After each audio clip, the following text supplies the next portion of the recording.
Be strong in the Lord. IGB man. LF.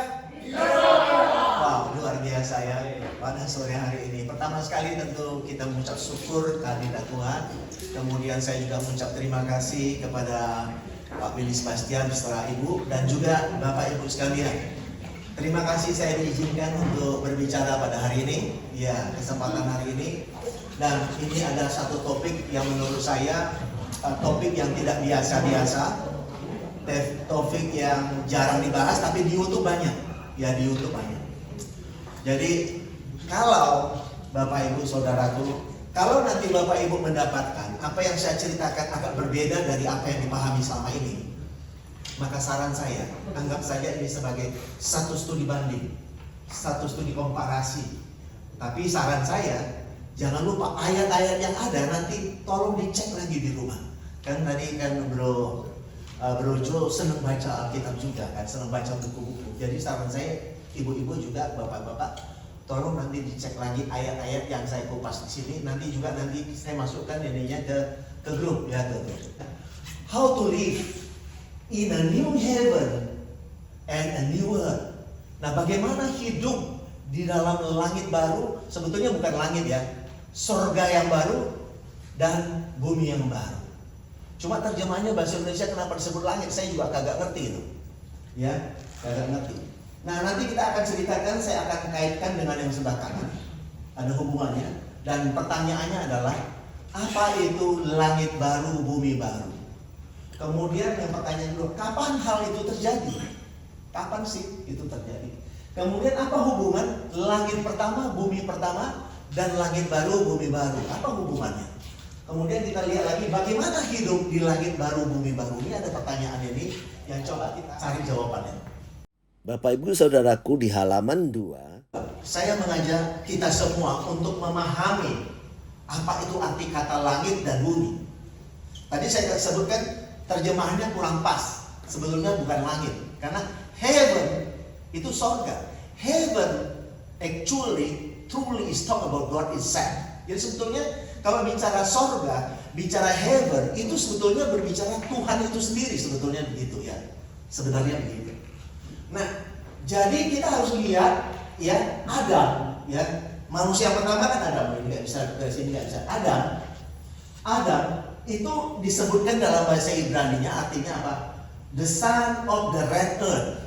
Ya, jadi apa? Dia adalah anak dari tanah yang merah gitu ya. Tanah merah gitu. Kemudian asal katanya Adamah, artinya earth. Maka Adam dibuat dari tanah, gitu ya. Adam dibuat. Jadi earth itu dalam bahasa Alkitab. Kita sering artikan bumi yang kita pijak ini. Sebenarnya dalam konteks artinya adalah bercerita umatnya. Karena Adam dibuat dari tanah. Jadi kalau cerita langit dan bumi, langit is talk about Tuhan. Bumi adalah berbicara umatnya. Ini kira-kira begitu ya. Nah, makanya kemudian langit ya ditegaskan is not the sky, ya bukan yang langit yang biru itu, bukan itu sebetulnya. Ya bahasanya bukan langit yang biru yang di atas sana. Is not the sky. But heaven itu adalah berbicara surga, berbicara Tuhan. Ya. Nah, heaven dalam Lukas 2 ayat 48 itu berbicara rumah Bapa. Ingat enggak Yesus waktu usia 12 tahun dicari-cari oleh orang tuanya. Tapi dia ada di bait suci Allah. Aku ada di rumah Bapakku. Nah, jadi if kita berbicara rumah Bapa, it mean that we talk about surga. Dan surga itu kita ingat lagi juga di Yohanes 2 ayat 19 sampai 20. Ingat nggak? Yesus berkata, dia sambil menunjuk, rombaklah bait suci itu. Maka pada hari yang ketiga aku bangkitkan bait suci yang baru. Nah, orang-orang Yahudi ngejek, enak aja, lu bisa bangun itu dalam 3 hari. Ingat kami bangun bait suci ini 46 tahun. Tapi yang dimaksudkannya adalah tubuhnya sendiri. Artinya bait suci yang baru itu adalah tubuh Kristus yang bangkit pada hari yang ketiga. Nah, ini kita harus tangkap ini. Jadi begini, kita ini kalau baca firman, ini saran saya ya, yang saya lakukan. Ayat menjawab ayat, ayat menjawab ayat, ayat menjawab ayat. So kita harus dapati dari mulai perjanjian lama sampai perjanjian baru, tidak ada satupun ayat yang boleh tabrakan. Waktu kita menemukan ayat tabrakan, Alkitab tidak salah, firman tidak salah, kita yang salah menafsirkannya, kira-kira begitu. Nah, ini yang tadi saya sebutkan rumah Bapa, kemudian Yohanes sudah saya sebutkan. Nah, perlu diingat kalau kita bicara bumi, nah ini ayat Pengkhotbah 1, banyak lagi ayat yang lain, tapi saya sengaja kutip satu aja, Pengkhotbah 1 ayat 4. Di sana dikatakan keturunan yang satu pergi, keturunan yang lain datang, bumi tetap ada, umatku tetap ada. Jadi kalau ada pengajaran yang mengatakan bumi akan hancur, begini-begini, jangan takut, itu nggak ada seperti itu. Jadi yang punya banyak tanah bagus loh, ya. Yang punya banyak tanah bagus banget, karena nggak akan hancur. Tapi terjadi perubahan struktur, iya bumi. Ya, saya pernah baca zaman dulu ya, NASA, tulisan NASA. Saya pernah baca tulisan NASA. Bumi ini will be exist billion of years. Bumi kita ini akan ada jutaan tahun, masih akan ada. Nah itu para ahli yang berkata begitu. Dan saya juga percaya Tuhan tidak mungkin menghancurkan bumi ini dan menghancurkan kehidupan. Enggak akan. Karena kita percaya Injil Kristus adalah kabar baik, kabar keselamatan, kabar sukacita. Bukan yang menakut-nakuti. Jadi nggak ada yang nakut-nakuti. Pasti kabar yang menggembirakan. Makanya Full Gospel bilang apa? Orang-orang terbahagia di dunia. Jadi kita harus firm itu bahwa kita ini semua orang terbahagia di dunia. Nah, mari kita menikmati hidup di dalam Dia, bersama Dia. Nah, ini penting sekali. Saya lanjutkan. Nah ini sorga. Berbicara sorga adalah rumah Bapa. Berbicara rumah Bapa adalah tubuh Kristus yang bangkit pada hari yang ketiga. Itulah rumah Bapa itu. Dan berbicara itu adalah berarti di dalam Kristus. Nah, ayatnya sangat jelas kalau kita baca di Yohanes 14 ayat 3. Dikatakan apa? And if I go, kalau aku sudah pergi, sebetulnya perginya ke salib. Kalau aku sudah mati di salib, itu ya kira-kira itu go itu. Nah, and prepare place for you. Jadi kalau dia udah mati di kayu salib, itu artinya dia sudah menyediakan tempat bagi kita. Karena Yohanes 14 ayat 6 katakan, akulah jalan, kebenaran dan hidup. Tanpa Kristus, tanpa Dia sebagai jalan, kita nggak bisa sampai kepada Bapa itu. Jadi di sini dikatakan apa? Jadi prepare place itu bukan di mana-mana, itu ada di salib itu. Tanpa salib kita nggak bisa layak masuk ke rumah Bapa yang banyak tempatnya itu. Karena Yohanes 14 ayat 2 katakan, di rumah Bapakku banyak tempat. Titik. Kalau tidak demikian, aku mengatakan kepadamu, aku pergi ke situ menyediakan tempat bagimu. Artinya apa? Pergi ke saliblah. Itulah penyediaan tempat. Tanpa salib, kita tidak mungkin layak masuk ke rumah Bapa itu. Jadi begitu. Maka di sini dikatakan, if I go and prepare a place for you, I will come again. Aku akan datang kembali. Dia bilang apa? Kemudian, and receive you to myself. Ini luar biasa loh. Receive you to myself. That where I am, there you may be also. Jadi di mana aku ada, engkau ada. Karena apa? Dia menerima kita, menerima murid-muridnya zaman itu, masuk ke dalam dirinya yang bangkit pada hari yang ketiga. Itulah rumah Bapa. Itulah rumah Bapa itu ya, tubuhnya Kristus yang bangkit pada hari yang ketiga. Kita semua ada di sana, orang percaya semua ada di sana. Ingat ya? Di Efesus 2 ayat 21-22 dikatakan, kita ini adalah Yesus itu batu penjuru. Kita tersusun rapi di dalam Dia, menjadi bait suci Allah dalam Roh.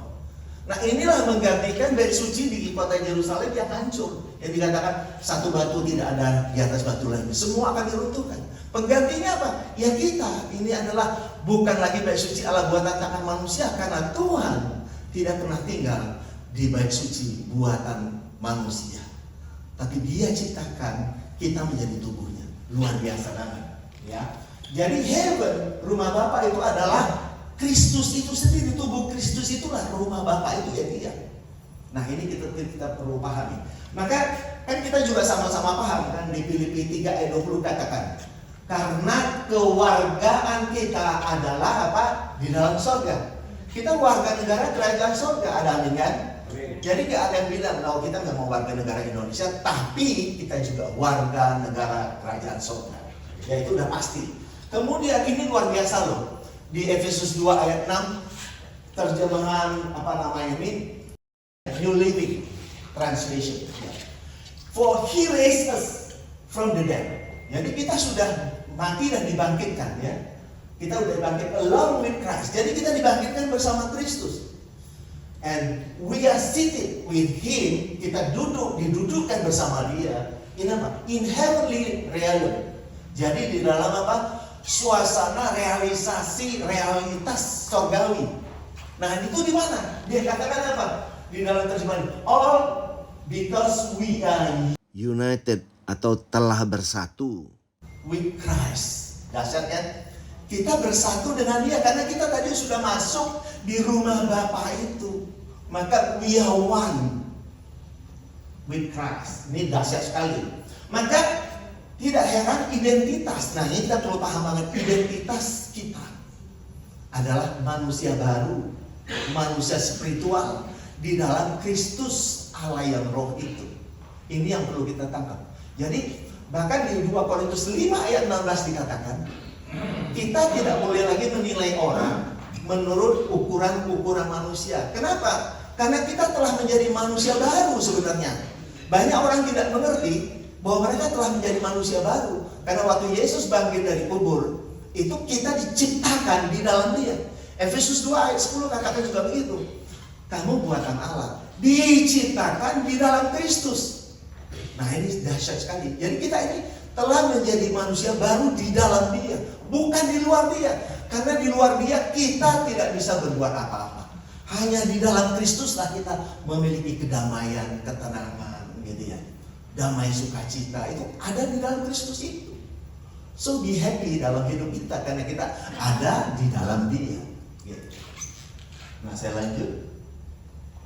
Nah, sorga kembali ini, sorga rumah Bapa, ya, tubuh Kristus in Christ. Nah, di kisah 17 ayat 24 dikatakan, ya, Allah yang telah menjadikan bumi dan segala isinya, Ia yang adalah Tuhan atas langit dan bumi, tidak diam dalam kuil-kuil buatan tangan manusia. Jadi menjadi catatan bagi kita, Tuhan tidak pernah diam di kuil buatan tangan manusia. Ya, ini penting. Walau Bapak Ibu sekalian, sekarang ini bisa dikatakan Israel akan membangun bait suci yang ketiga. It's okay, tidak ada masalah. Tapi untuk menjadi catatan bagi kita, itu tidak ada di Alkitab. Jadi dia mau bangun, it's okay. Apakah Tuhan ada di sana? Enggak. Karena Tuhan sudah menghancurkan bait suci Allah di tahun 70 Masehi. Artinya apa? Tuhan tidak pernah berdiam lagi di gedung-gedung. Tapi Tuhan ada bersama kita, ada di dalam tubuhnya, ada amin. Nah inilah dasar yang perlu kita hidupi, ya kita hidupi itu. Jadi kemudian dikatakan juga lagi ini di Wahyu nih, Wahyu 21 ayat 3 berkata apa? Di New Living Translation. Dikatakan I heard a loud shout from the throne. Ini adalah suara dari tahta yang putih itu dikatakan dalam bahasa Indonesia. Look, the home of God. Nah misalkan kemah Allah, ya kan? Kemah Allah atau rumah Tuhan is now waktu itu loh. Kita Wahyu itu ditulis tahun 65 sampai 68. Tahun 70 itu bait Allah hancur. Jadi di tahun itu aja sudah dikatakan now, ya. Now the home of God is now, ya, among His people. Jadi di tengah-tengah umatnya. Jadi Tuhan itu ada rumahnya, kemahnya ada di tengah-tengah umatnya. Siapa umatnya? Orang percaya. Kita pun umatnya. Jadi dia ada di tengah-tengah kita. Dan dia katakan lagi kan, He will live with them and they will be His people. God Himself will be with them. Nah kata-kata will jangan diartikan belum. Dulu waktu saya SMA saya bilang, Tuhan saya mau menikah usia 20, paling cepat usia 27 ya Tuhan. Paling lama usia 29. Nah 28 setengah saya nikah. Tapi kalau saya bilang itu kan akan nikah kan. Nah sekarang saya bisa bilang akan nikah, itu sudah nikah tahun dulu. Nah kata akan di Alkitab jangan kita bilang terus oh akan. Ini berarti belum, ini belum. Nggak boleh begitu. Kita harus ngerti konteks ayat itu berbicara apa. Jadi tidak semua kata will atau akan itu belum terjadi. No, we have to know deeply apa konteksnya gitu ya. Jadi ini semua sudah terjadi ya. Jadi he will live. Jadi dia ada yang tinggal bersama dengan umatnya itu. Kemudian tadi untuk mempertegas tadi dia katakan apa? Yang ini tadi Efesus 2:6 dipertegas lagi apa? Bahwa kita sudah dibangkitkan bersama dia, didudukkan bersama dia dalam realitas surgawi, di dalam dia, bersatu di dalam Sang Kristus itu. Wah, ini dahsyat sekali. Maka itulah identitas kita sebagai manusia baru, manusia spiritual yang hidup di dalam Kristus. Jadi kalau kita tidak mengerti bahwa kita menjadi manusia spiritual, manusia roh yang hidup di dalam Kristus Allah yang roh, yang rugi bukan Tuhan, yang rugi kita sendiri. Artinya day by day in our life kita tidak menghidupi itu, yang rugi kita. So, saya bisa bercerita ini kenapa? Karena saya mengalami perubahan di mindset, my mind. Dalam hidup saya, paradigma saya itu berubah, totally berubah. Dulu saya juga kagak ngerti. Saya ngerti ini 7-8 tahun terakhir. Dulu saya juga kagak ngerti. Tapi waktu saya mengerti ini luar biasa. Jadi kita menjadi manusia baru, bukan karena cuma kita dibaptis di gereja. No, itu bagus-bagus saja.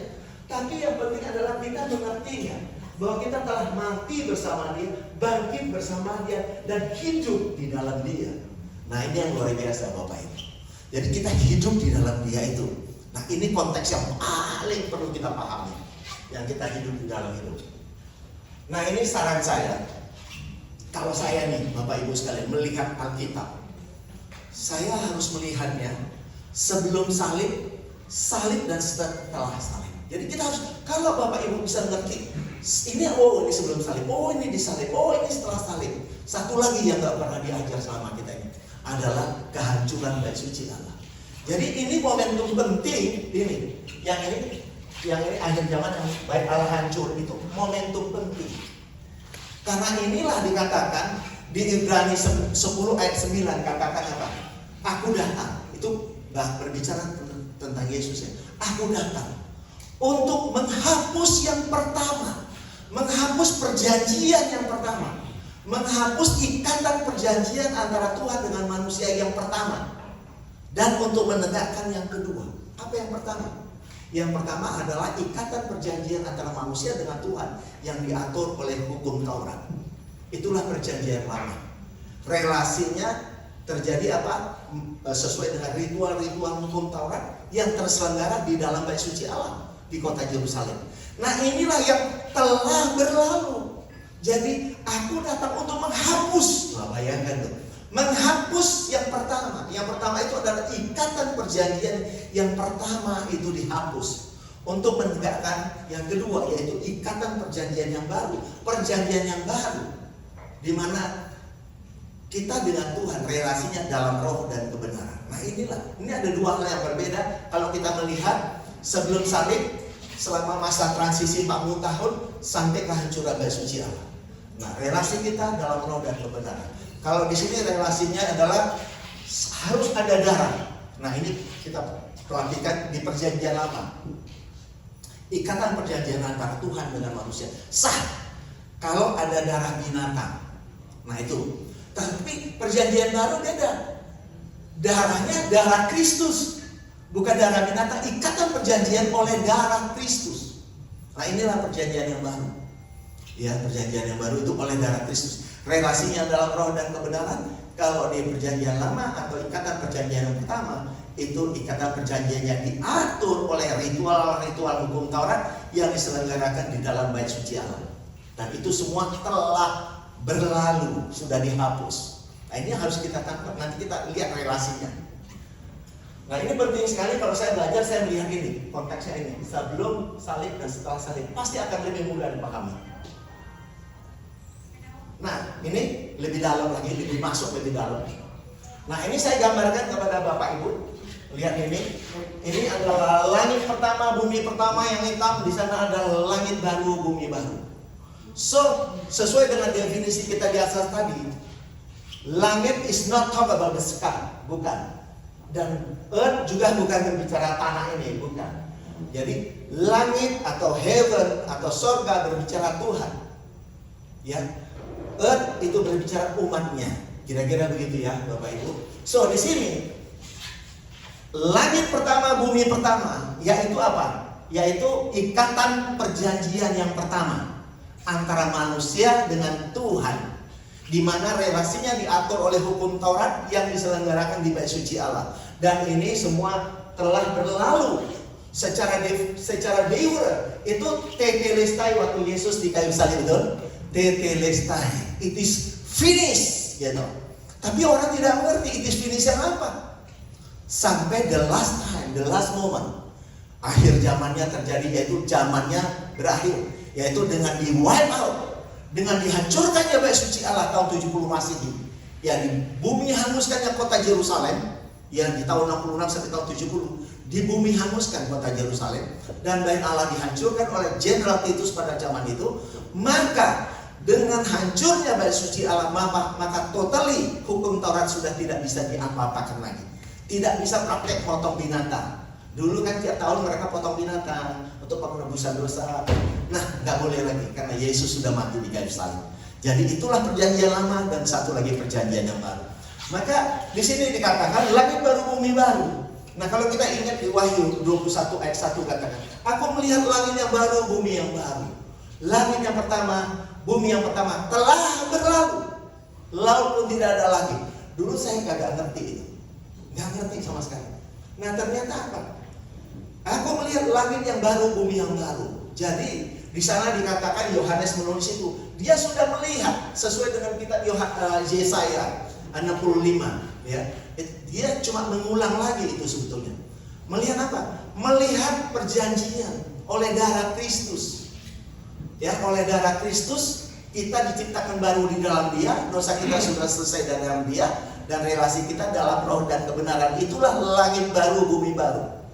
So, saya ingatkan lagi, langit is not talk about the sky, bukan, tetapi about God is Son, Tuhan itu sendiri. Ya, jadi bumi itu berbicara umatnya. Jadi nanti saya lebih jelaskan lagi di ayat yang lembaran berikutnya. Jadi kita berusaha menjawab pertanyaan ini. Nah, hancurnya Bait Suci Allah ini momentum penting dalam kehidupan. Dan saya juga dulu dari jemaat lama banget, puluhan tahun di gereja, pindah-pindah gereja, ya banyak gereja yang saya sudah lewati. Saya tidak pernah mendengar pendeta saya atau gembala saya bercerita tentang kehancuran Bait Suci Allah. Momen itu nggak pernah diajarkan. Nah, waktu kita mengerti momentum kehancuran Bait Suci Allah yang tertulis di Alkitab sesuai dengan Matius 24, khotbah akhir zaman, runtuhnya Bait Suci Allah. Markus 13 juga sama, khotbah akhir zaman, runtuhnya Bait Suci Allah. Sama juga dengan Lukas 21, dimulai dengan ayat 20. Kalau kita ikuti, kemudian juga di perjanjian lama, di kitab Daniel, kitab Yesaya, kitab Wahyu, semua pointed ya terarah kepada kehancuran Bait Suci Allah. Karena itu momentum penting, mengakhiri zaman hukum Musa diselesaikan. Nggak boleh lagi potong binatang, and then nggak boleh lagi berpikir dengan paradigma kepala kita, oh Tuhan ada di ruang maha suci. No, nggak bisa lagi, nggak boleh. Tuhan sudah nggak, karena dia bilang Tuhan itu maha hadir. Dia bilang sama wanita Samaria, kamu nggak boleh menyembah di gunung itu, juga nggak boleh menyembah di Yerusalem. Sembahlah Allah dalam roh dan kebenaran. Itulah yang Tuhan mau. Dan itulah yang harus kita lakukan sekarang juga. Gitu. Nah, saya lanjut. Nah, ini tadi yang saya katakan Ibrani 10 ayat 9, aku datang untuk menghapus yang pertama dan menegakkan yang kedua. Yang pertama yang dihapuskan adalah tetelestai di kayu salib. Artinya Kristus adalah penggenapan hukum Taurat, dan akhirnya pada semasa 40 tahun kemudian, kan dia katakan di Matius 24 ayat 34 katakan, aku berkata kepadamu, sebelum angkatan ini berlalu. Ingat loh, angkatan ini artinya orang-orang yang ada di depan Yesus waktu Yesus ngomong di tahun 30 Masehi. Yesus berbicara di tahun 30, ini harus kita catat. Yesus berbicara itu di ayat itu di tahun 30. Dia ngomong, nah aku berkata kepadamu, sebelum angkatan ini berlalu, semuanya terjadi. Maka satu angkatan di Alkitab is talk about 40 years, 40. Maka 30 tambah 40 menjadi 70. Maka pada tahun 70 benar-benar itu Bait Suci Allah hancur. nggak ada lagi. Artinya apa? Itulah akhir dari zaman hukum Taurat, akhir dari zaman paradigma berpikir Tuhan ada di ruang Maha Kudus, karena Tuhan sudah ada di dalam hidup kita, karena kita lah bait sucinya dalam roh, karena Allah itu roh. Ya, itu penting sekali paham ini. Kalau yang Ibrani 9 ayat 8 itu berkata begini, ayatnya dan ini, Roh Kudus mengingatkan bahwa ke tempat yang kudus itu belum terbuka. Artinya mereka tidak mengerti bahwa mereka telah menjadi bait suci Allah, orang-orang di zaman itu. Ke tempat yang kudus itu belum terbuka. Selama apa? Kemah yang pertama masih berdiri. Kalau bait suci Allah masih berdiri kota Yerusalem, masih gagal berdiri, maka mereka tidak mengerti bahwa mereka telah menjadi bait suci yang baru. Orang-orang percaya di zaman itu tidak mengerti. Tapi waktu itu di wipe out, hancur, mereka baru sadar. Oh yes, kita lah bait sucinya yang baru. Kita kira-kira gitu. Nah itu di Ibrani 9 ayat 8 katakan demikian. Berikut ini Bapak Ibu. Tolong mari kita perhatikan ayat-ayatnya Bapak Ibu. Tolong kita perhatikan ayat menjawab ayatnya. Nah di sini langit dan bumi, langit pertama, bumi pertama atau langit dan bumi telah lenyap. Kita sering baca di Alkitab. Nanti kita lihat ini ayatnya. Dia bilang gini, Matius ini kan sering ngomong ini kan, Matius kan. Matius 18 berkata, karena aku berkata kepadamu, sesungguhnya selama belum lenyap langit dan bumi ini, satu iota atau satu titik pun tidak akan ditiadakan dari hukum Taurat. Betul kan? Nah orang berkata, wah hukum Taurat masih dipakai, belum nggak boleh dihapus karena langit dan bumi masih ada. Nah kita harus lihat lagi, langit dan bumi is not talk about the sky. Itu memang masih ada, tapi bukan berbicara itu. Karena berbicaranya apa? Langit dan bumi lenyap itu berbicara bait suci Allah, ikatan perjanjian yang pertama itu. Jadi satu iota tidak boleh berlalu. Bukan satu iota, udah puluhan iota, udah banyak iota hilang. Kenapa? Mereka udah gak boleh potong binatang. Karena fokus dari hukum Taurat itu adalah pertama penyembelihan binatang untuk penebusan dosa. Betul Bapak Ibu? Jadi itu aja sudah enggak. Artinya udah ribuan puluhan iota sudah gone, hilang sebetulnya semuanya ya, sudah hilang. Jadi betul-betul lenyaplah langit dan bumi. Jadi betul-betul sudah lenyap langit dan bumi. Nah, langit dan bumi is not talk about the sky, bukan. Tapi ikatan perjanjian yang pertama antara Tuhan dengan umatnya yang diatur oleh hukum Taurat, yang diselenggarakan di bait suci Allah, itu yang telah lenyap. Ya Bapak Ibu, itu telah lenyap. Ya. Maka diselanjutkan Wahyu 20 ayat 11. Di sini dikatakan, lalu aku melihat suatu tahta putih yang besar dan dia yang duduk di atasnya. Dari hadapannya apa? Lenyaplah bumi dan langit dan tidak ditemukan lagi tempatnya. Jadi ini juga sama, kita Wahyu ini bukan berbicara the sky juga enggak. Ini berbicara ikatan perjanjian yang pertama itu telah lenyap dengan kehancuran bait suci Allah. Maka artinya apa? Lenyaplah bumi dan langit. Ini bercerita ikatan perjanjian yang pertama itu lenyap already. Itu maksudnya maknanya seperti itu. Kita Wahyu itu. Maka di sini juga ditulis. Jadi kehancuran bait suci Allah tahun 70, ya. Nah, korban sembelihan dihentikan itu sesuai dengan kitab Daniel.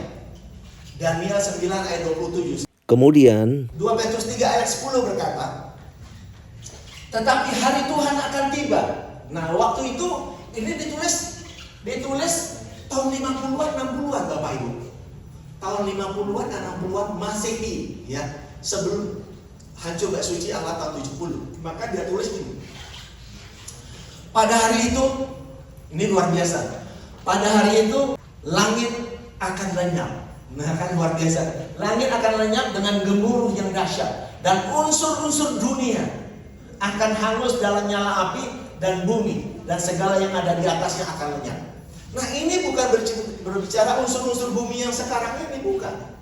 Unsur-unsur bumi adalah kekuatan zaman itu, yaitu apa? Ahli Taurat, orang Farisi, ya, para imam, orang Saduki, kemudian kemegahan, kegagahan, kiblatnya bait suci Allah. Itulah yang unsur-unsur bumi itu, yang kekuatan bumi pada zaman itu, the power zaman itu lenyap pada zaman kehancuran bait suci Allah ini. Jadi yang dimaksudkan itu unsur-unsur dunia hangus karena Yerusalem, kota Yerusalem di bumi hanguskan, dan bait suci Allah juga luluh lantak, hancur lebur, hangus. Itulah kekuatan di zaman itu. Itulah yang disebut unsur-unsur bumi. Kekuatan di zaman itu yang habis. Maka lenyaplah pada hari itu, langit akan lenyap. Nah itu akan, karena belum terjadi waktu itu, karena ditulis ini tahun 60-an, bukan ditulis, diperkatakan tahun 50-an ke 60-an. Maka terjadilah di tahun 70 Masehi. Ya, jadi ini semua telah berlalu, Bapak Ibu. Nah, nubuatan. Nah, kita perhatikan ke tahun 700 tahun sebelum Yesus turun ke bumi. Ya, dikatakan ini. Coba perhatikan, Bapak Ibu. Ini fokus banget, ayat ini penting sekali. Waktu saya menangkap mengerti ayat ini luar biasa ya, bagi saya luar biasa. Ini dia bilang ini ya. Yesaya 65 ayat 17. Sebab sesungguhnya aku menciptakan langit yang baru dan bumi yang baru. Nah, antara A dan B sepertinya nggak ada relasi, nggak ada hubungan. Coba kita baca yang B-nya. Hal-hal yang dahulu tidak akan diingat lagi dan tidak akan timbul lagi dalam hati. Apa itu? Kan beda kan? Oh, aku melihat langit yang baru. Masa yang lama terus dilupakan? Apa yang lama itu? Ya berbicara hukum Taurat. Ikatan perjanjian yang pertama itu sudah nggak diingat lagi. Sekarang orang Yahudi pun orang apa itu udah gak ingat-ingat lagi.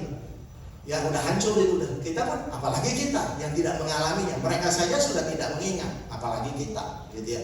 Jadi benar bahwa hukum Taurat sudah tidak diingat lagi karena apa? Sudah tetelestai. Roma 10 ayat 4 katakan Kristus adalah penggenapan dari hukum Taurat. Jadi gak ada lagi, sudah selesai.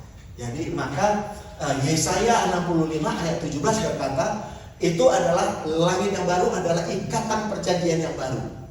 Ikatan perjanjian oleh darah Kristus.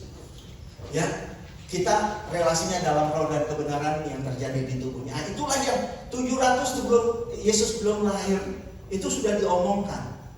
Maka digenapi di dalam Kristus. Sedangkan ini juga diwahyukan akan terjadi bahwa hukum Taurat, ikatan perjanjian yang pertama itu akan dilupain, nggak diingat-ingat lagi. Karena bait suci Allah udah hancur, nggak ada diingat-ingat lagi. Orang udah nggak ingat lagi. Nah, makanya di sini juga dikatakan Yesaya 66 ayat 22. Langit baru bumi baru tinggal tetap di hadapanku. Wah, bayangkan tuh. Tinggal tetap di hadapan, ikatan perjanjian antara Tuhan dengan manusia dalam perjanjian baru yang disahkan oleh darah Kristus. Itu akan tinggal tetap di hadapan Tuhan. Gak pernah lagi di wipe out apa enggak, itu akan selama-lamanya sampai kepada kekekalan. Ya, yang ini ya. Namamu, nah kan demikian juga keturunan dan namamu akan tinggal tetap. Makanya nama kita sudah tercatat, kita adalah warga negara kerajaan surga, betul? Maka kita dan keturunan kita tinggal tetap di dalam Dia. Nah, inilah ayat ini berkata. Nah, maka yang unik itu maknanya apa? Maknanya adalah Tuhan membuat ikatan perjanjian yang baru. Ya, antara Tuhan dengan umatnya yang disahkan oleh darah Kristus. Yaitu yang itu ya. Itu artinya gitu. Tetelestai sudah selesai. Kemudian yang di sini, yang ini, yang biru ini sama dengan biru itu Efesus 2 ayat 15 katakan Kristus dengan matinya Kristus, ya, dengan matinya Kristus di kayu salib maka Dia telah membatalkan. Ya, ayatnya bilang gitu. Telah membatalkan hukum Taurat dan semua ketentuan-ketentuan untuk menciptakan apa? Baik orang Yahudi maupun orang non-Yahudi menjadi satu manusia baru di dalam Dia. Jadi menjadi manusia baru bukan karena kita dibaptis di gereja, bukan. Itu sudah dilakukan oleh Kristus. Tinggal banyak orang belum mengerti. Nah, tugas kita orang full gospel sama kita semua mengingatkan orang bahwa mereka sebetulnya juga menjadi ciptaan baru supaya mereka bisa mengerti. Ya, understanding ini penting sekali. Nah, ini tadi yang saya katakan Ibrani 9 ayat 10 ayat 9. Yang pertama dihapus untuk menegakkan yang kedua. Menghapus hukum Taurat dan semua ketentuannya untuk menegakkan apa? Kasih karunia. Hukum Kristus, hidup di dalam roh dan kebenaran. Relasinya dalam roh dan kebenaran.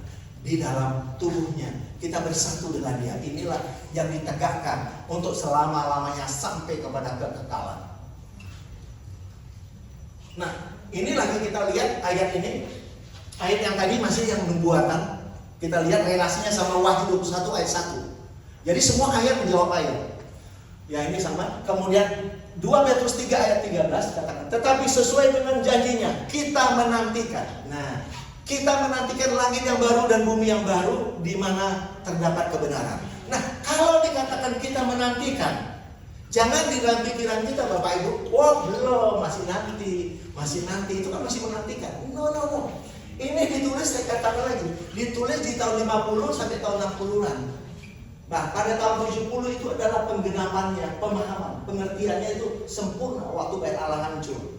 Nah, disitulah kita mengerti bahwa perjanjian yang baru, yaitu langit yang baru, bumi yang baru, ikatan perjanjian yang baru antara Tuhan dengan manusia, relasinya dalam roh dan kebenaran, itu sudah terjadi.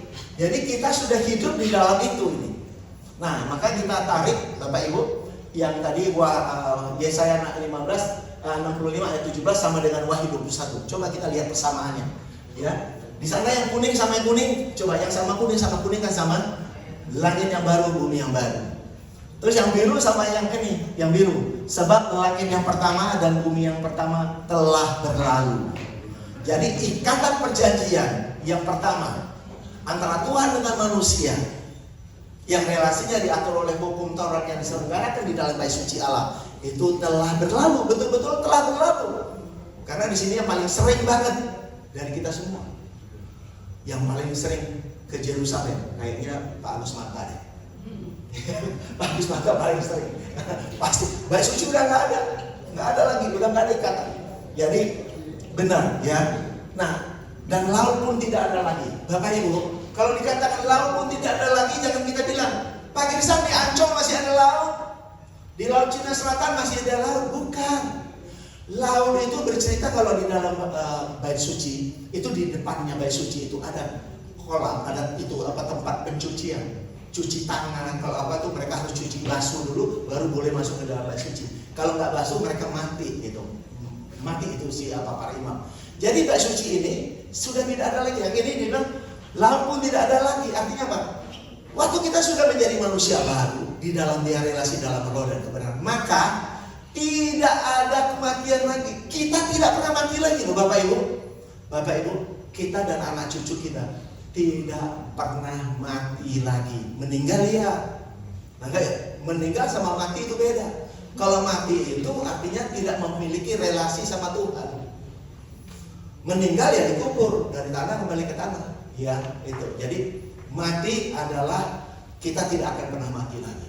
Tetapi meninggal dunia adalah satu kepastian dalam hidup kita. Ini harus kita paham betul.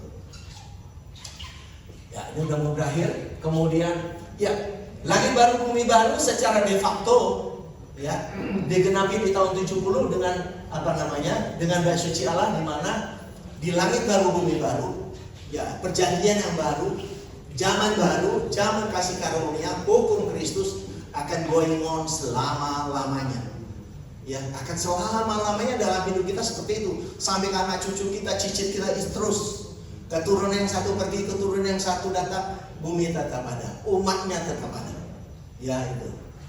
Nah, jadi Wahyu 21 ayat 1 tadi lagi, ya ini, kalau kita ambil, nah ini bahasa definisinya yang saya coba turunkan Bapak Ibu. Nah, seperti ini.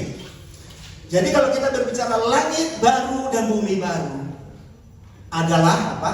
Ikatan perjanjian yang baru antara Tuhan dengan umatnya yang disahkan oleh darah Kristus, yang didasari oleh hukum Kristus, kasih karunia, sedangkan relasinya terjadi di dalam roh dan kebenaran, di dalam tubuhnya sebagai bait suci yang baru dalam roh, yaitu kita sebagai orang percaya, sebagai gerejanya, sebagai mempelainya, dan kita yang disebut Yerusalem baru, ya, dan Kristus sebagai kepala. Jadi Yerusalem baru, Ibu, saya juga nggak ngerti. Saya pernah bawa orang ke Yerusalem kan, jadi ditunjuk jadi pembina.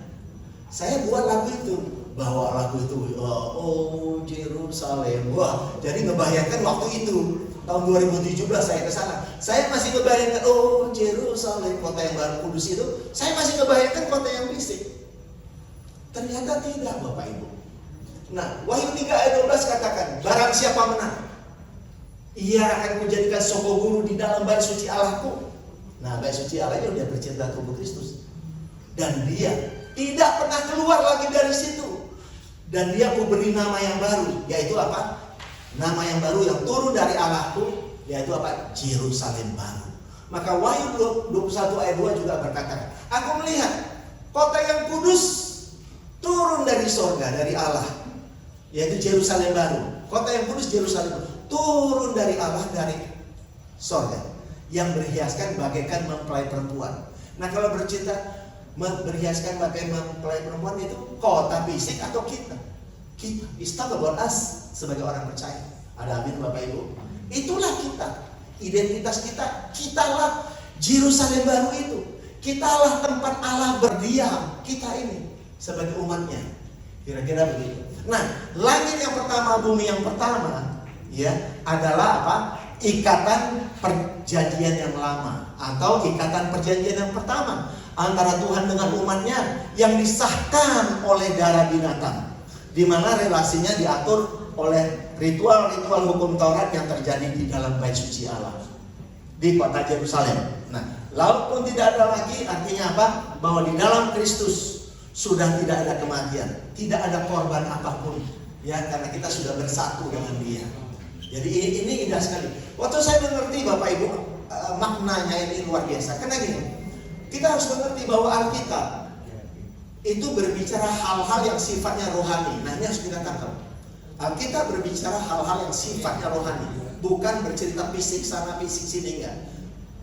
Intinya adalah hal-hal yang rohani. Ini yang harus kita tangkap.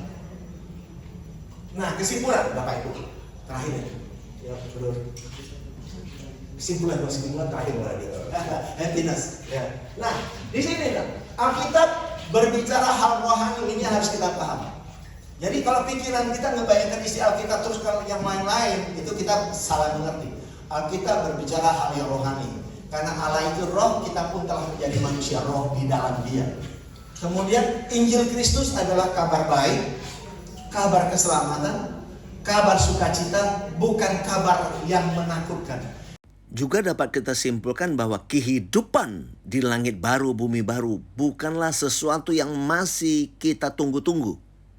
Tetapi di langit baru, bumi baru adalah suatu kehidupan nyata manusia baru kita yang terus ongoing dalam Kristus dengan relasi kita dalam roh dan kebenaran hingga kekekalan oleh ikatan perjanjian yang baru yang telah dimateraikan oleh darah Yesus Kristus Tuhan. Jadi, kehidupan kita sebagai orang percaya benar-benar menjadi orang-orang terbahagia di dunia. So, be strong in the Lord. FGB Man. Sedangkan langit pertama, bumi pertama telah lenyap, yaitu berbicara tentang ikatan perjanjian lama atau ikatan perjanjian yang pertama antara Tuhan dengan umatnya yang disahkan oleh darah binatang, di mana relasinya diatur oleh ritual hukum Taurat yang terjadi di dalam bait suci Allah di kota Yerusalem. Itu semua telah berlalu. Jadi itulah yang dikatakan langit dan bumi telah lenyap. Terakhir, laut pun tidak ada lagi, artinya bahwa di dalam Kristus sudah tidak ada kematian lagi. Dan sebelum itu mari kita tundukkan kepala kita berdoa. Tuhan Yesus Kristus, kami yang hadir pada kesempatan ini Tuhan telah mendengarkan kebenaran firman-Mu. Kami aminkan Kau membukakan hati dan pikiran kami. Kami Tuhan, kami aminkan kitab Matius 13 ayat 23 bahwa kami seperti tanah yang subur. Manakala kami ditaburi firman, maka the first step kami akan mengerti. Selanjutnya kami akan berbuah 100 kali, 60, 30. Tapi kami mau yang 100 Tuhan. Kami aminkan, kami mengerti, understanding akan siapa itu Kristus. Karena Kristus tidak bisa diukur lagi dengan ukuran-ukuran manusia, sesuai dengan 2 Korintus 5 ayat 16. Kami pun tidak bisa diukur dengan ukuran manusia, apalagi Kristus tidak bisa diukur dengan ukuran manusia, karena Dia telah bangkit dalam roh dan Dia telah menjadi roh yang menghidupkan. Kita adalah orang-orang yang telah hidup oleh roh itu dan dipimpin oleh roh itu dari hari lepas hari. Terima kasih Tuhan akan kebenaran firman-Mu, akan hati yang Kau berikan kepada kami untuk mengerti akan Engkau. Terpuji nama-Mu Tuhan.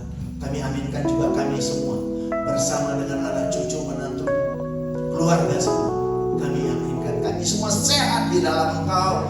Dan Tuhan, terima kasih apa yang Engkau percayakan dalam dunia bisnis kami. Kami aminkan di dalam nama Yesus. Semuanya Tuhan berkati sempurna. Terima kasih Tuhan, kami aminkan Kau pakai kami kemanapun kami pergi dan dimanapun kami berdiri, untuk menjadi kesaksian sehingga banyak orang akan mengerti Yesus Kristus adalah Tuhan sebagai juru selamat setiap pribadi. Di dalam nama Yesus, bagi kita yang sudah mendengarkan firman Tuhan, mengerti dan menghidupinya, mari sama-sama kita katakan amin.